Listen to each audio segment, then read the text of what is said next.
Nakakalungkot isipin, no? Na kapag nagkwento ka ng mga sekular na mga bagay sa mahal mo sa buhay o sa mga kaibigan mo gaya ng sports, mga balita, buhay ng artista, bagong pelikula, at marami pang iba, makikinig at maniniwala sila sa'yo. Pero kapag ang kwento mo na ay mga bagay patungkol sa Diyos, patungkol sa pananampalataya mo, o patungkol kay Jesus at sa Biblia, doon na sila hindi makikinig. Tatawanan ka, hindi sila maniniwala, and worse, iisiping nasisiraan ka na ng bait. Actually, binabala na naman na tayo ni Jesus patungkol sa bagay na yan. Sabi niya, the servant is not greater than his Lord.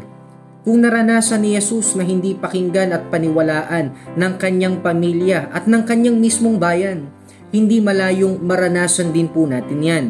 Sa totoo po, alam naman na natin yan. Pero masakit lang talaga kapag aktwal na nating naranasan na tinatanggihan at hindi pinapakinggan ng mga kaibigan at mga mahal natin sa buhay.